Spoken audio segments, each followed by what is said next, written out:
નમસ્કાર. અગાઉના લેક્ચરમાં આપણે ઇતિહાસ એટલે શું, ઇતિહાસનો પરિચય, ઇતિહાસનો અર્થ, ઇતિહાસ એટલે શું થાય તેના વિશેની ચર્ચા કરી. હવે આપણે આપણું જે પેપર છે પ્રાચીન ભારતનો ઇતિહાસ, પૌરાણિક ઇતિહાસ, સંસ્કૃતિ, ઈસવીસની 6મી સદીથી ઈસવીસન પૂર્વે એટલે કે એના આગમન પછી અને આગમન પહેલાંની સ્થિતિ વિશેનો અભ્યાસ કરીશું. એમાં પોઈન્ટ છે પ્રાચીન ભારત પરિચય, એટલે કે પ્રાચીન ભારતના ઇતિહાસ વિશેનો આપણે સૌપ્રથમ પરિચય મેળવીશું. તો પ્રાચીન ભારત જે છે એ પ્રાચીન ભારતના ઇતિહાસની અંદર આપણે જોઈએ તો પ્રાચીન ભારતીય ઇતિહાસની જાણકારી માટેના અનેક સ્ત્રોતો છે. પ્રાચીન ભારતનો જો આપણે ઇતિહાસ જાણવો હોય તો એના માટેના અનેક સ્ત્રોતો છે. ભારતમાં ગ્રીસ અને રોમ જેવી, ભારતની અંદર ગ્રીસ અને રોમ આ બે જે છે એ ઇતિહાસના લેખનની પરંપરામાં જોવા મળતી નથી એવું પાશ્ચાત્ય વિદ્વાનો માને છે. પરંતુ પ્રાચીન ભારતના વિવિધ વિષયો અંગે અમૂલ્ય અને જ્ઞાનસભર ગ્રંથો ઉપલબ્ધ છે, જે આ સાહિત્ય સાધનો અને પુરાવસ્તુકીય સાધનો વગેરેની માહિતી આપે છે. તો આપણે ઇતિહાસની અંદર એવું જોઈએ કે ઇતિહાસ એ હકીકતોનું શાસ્ત્ર છે. આપણે અગાઉ પણ કહ્યું કે ઇતિહાસ એ હકીકતો સાથે સંબંધ ધરાવે છે, હકીકતોનું સાધન છે. હકીકતોની જાણકારી માટે નક્કર પુરાવાની જરૂરિયાત રહે છે. જો આપણે કોઈ હકીકતને એટલે કોઈ સત્યને તપાસવું હોય તો ઇતિહાસ માટે એના સત્ય પુરાવા હોવા જોઈએ. પુરાવાઓ, દસ્તાવેજો વગર ઇતિહાસ લેખન શક્ય જ નથી. ઇતિહાસ જે છે, ઇતિહાસકાર રાનકે જે છે, ઇતિહાસકાર રાનકે એવું કહે છે કે દસ્તાવેજો નહીં તો ઇતિહાસ નહીં. આવી એક વ્યાખ્યા છે, એ વ્યાખ્યા રાનકેએ આપેલી છે. તો રાનકે એવું કહ્યું કે પુરાવાઓ વિના, એટલે કે પુરાવાઓ, દસ્તાવેજો વગર ઇતિહાસ લેખન શક્ય જ નથી. પ્રાચીન ભારતનો ઇતિહાસ જે છે એ સૌથી જૂનો પુરાણો ઇતિહાસ છે. આપણા પૂર્વજોએ પ્રાચીન ભારતનો ઇતિહાસ માટે કડીબદ્ધ પ્રયાસો, પ્રાચીન ભારતનો ઇતિહાસ લખવા માટે આપણા જે પૂર્વજો છે એમને ઘણા બધા પ્રયાસો કરેલા છે. આથી ભારતીય ઇતિહાસમાં લખવાની સાચી રીતે તો એમ કહી શકાય કે આપણા પ્રાચીન ભારતે ગ્રીસ અને રોમની જેમ ઇતિહાસકારોને જન્મ આપ્યો નથી, પરંતુ પ્રાચીન ગ્રંથોમાં ઇતિહાસ ઠસોઠસ ભરેલો છે. આપણા જે પ્રાચીન ગ્રંથો છે, ઋગ્વેદ છે, યજુર્વેદ છે, સામવેદ છે વગેરે ગ્રંથોની અંદર ઇતિહાસ ભરેલો છે.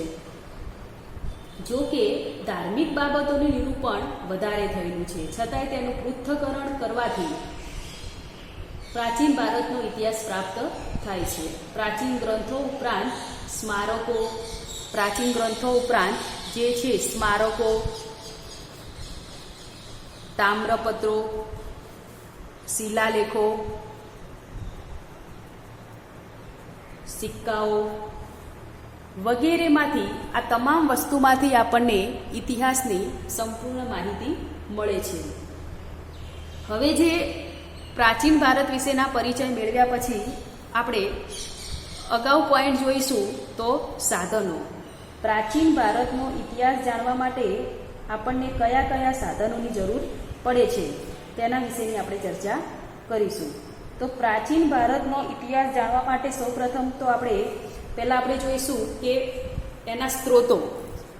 સાધનો એટલે સ્ત્રોતો. તો કયા કયા સ્ત્રોતો દ્વારા પ્રાચીન ભારતનો ઇતિહાસ જાણી શકાય છે? તો સ્ત્રોતોની અંદર આપણે બે પોઈન્ટ જોઈશું. એક છે પુરાવસ્તુકીય સ્ત્રોતો અને બીજો પોઈન્ટ છે સાહિત્યિક સ્ત્રોતો. હવે પુરાવસ્તુકીય સ્ત્રોત એટલે શું અને સાહિત્યિક સ્ત્રોત એટલે શું? તો જે વસ્તુ દાખલા તરીકે ઇમારતો છે, સ્મારકો છે, તામ્રપત્રો છે, શિલાલેખો છે, સિક્કાઓ છે, આ જે સાધન સામગ્રી જે છે એ તમામ જે વસ્તુ છે એ બધી પુરાવસ્તુકીય સાધનો છે. અને સાહિત્યિક સાધનો એટલે કે જે વસ્તુને આપણે લખી શકીએ છીએ, સાહિત્ય જે ઉપલબ્ધ થાય છે એ વસ્તુ સાહિત્યિક સાધનો છે. તો સાહિત્યિક સાધનોની અંદર આપણે બ્રાહ્મણકાલીન સાહિત્ય, જૈન સાહિત્ય, ગ્રંથો, વેદો, પછી જે વેદોની જે રચના કરી છે એટલે કે જીવન ચરિત્રો, પ્રબંધ ચિંતામણી, રાસમાલા, બૌદ્ધ સાહિત્ય, આ જે વસ્તુ જે છે એ બધી એનો સમાવેશ સાહિત્યિક સાધનોની અંદર થાય છે. તો હવે આપણે એની જે ટૂંકમાં માહિતી મેળવી છે કે સ્ત્રોતો કયા છે, પુરાવસ્તુકીય સ્ત્રોતો કયા છે અને સાહિત્યિક સ્ત્રોતો કયા છે, તેના વિશેની આપણે સમજ મેળવી. હવે આપણે એને જે સાધનો જોયા છે એ સાધનોની અંદર આપણે જોઈશું કે આ સાધનો પુરાવસ્તુકીય સાધનો જે છે એ પુરાવસ્તુકીય સાધનો આપણને ક્યાંથી ઉપલબ્ધ થાય છે. તો ઉત્તખન દ્વારા જે વસ્તુ પ્રાપ્ત થયેલી છે તે વસ્તુને પુરાવસ્તુકીય સાધન કહે છે. ઉત્તખન એટલે શું કહેવાય? તો ઇતિહાસની અંદર ઉત્તખન એટલે ખોદકામ, જે વસ્તુનું આપણે ખોદકામ કરીએ છીએ અને ખોદકામ દ્વારા આપણને જે વસ્તુ પ્રાપ્ત થાય છે, સાધનો પ્રાપ્ત થાય છે, એને ઉત્તખન કહી શકાય. દ્વારા અનેક સામગ્રી જે મળી છે તેને આપણે પ્રાચીન સંસ્કૃતિની અગત્ય એક શોધ કહી શકાય.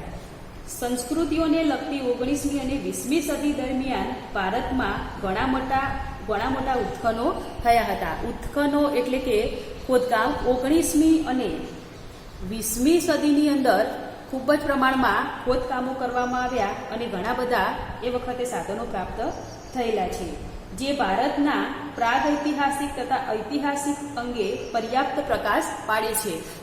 જે સમયે જે ખોદકામ દ્વારા વસ્તુઓ મળી એ વસ્તુઓ આપણને ભારતની અંદર પ્રાગૈતિહાસિક યુગ અને ઐતિહાસિક યુગ, પ્રાગૈતિહાસિક અને ઐતિહાસિક આ બંને સમયની સમજ આપે છે. એટલે પ્રાગૈતિહાસિક યુગ એટલે શું અને ઐતિહાસિક યુગ એટલે શું? તો તે આપણે જોઈએ કે જે તે સમયની અંદર માનવીએ લેખન કલાને હસ્તગત કરી ન હતી તેના સમયને પ્રાગૈતિહાસિક યુગ તરીકે ઓળખવામાં આવે છે. અને ઐતિહાસિક યુગ એટલે શું? તો જે તે સમયની અંદર માનવીએ લેખન કલાને હસ્તગત કરી હતી તેના સમયને ઐતિહાસિક યુગ તરીકે ઓળખવામાં આવે છે. હવે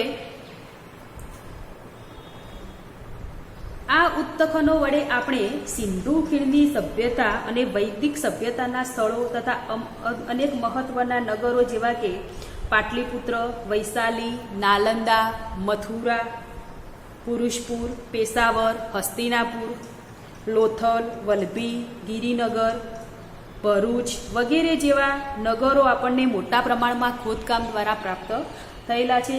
ઇતિહાસ પ્રાપ્ત એનો થયેલો છે અહીંથી. એટલે કે એ સમયની અંદર જે સમયે સિંધુ ખીણ સંસ્કૃતિનું ખોદકામ થયું એ સમયે સિક્કાઓ, મુદ્દાઓ, માટીના વાસણો, ઘરેણાં, દાગીના વગેરે જેવા અમૂલ્ય પુરાવાઓ એ સમયે પ્રાપ્ત થયા હતા. આમ તેનો કાળ નક્કી કરવા માટે C14 એટલે કે કાર્બન ડેટિંગ પદ્ધતિનો ઉપયોગ કરવામાં આવે છે.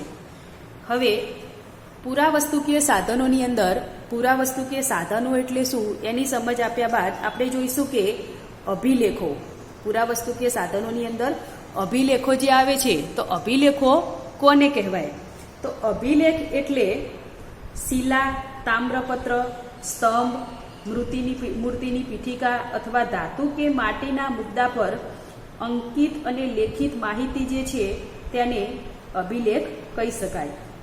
એટલે કે જે પણ વસ્તુ છે જે મોટેભાગે પથ્થર અને તામ્રપત્ર પર જે વસ્તુઓ કોતરવામાં આવેલી છે, મૂર્તિઓ પર જે લેખો લખવામાં આવેલા હોય, કોતરવામાં આવેલા હોય તો તેને આપણે અભિલેખ તરીકે ઓળખીએ છીએ.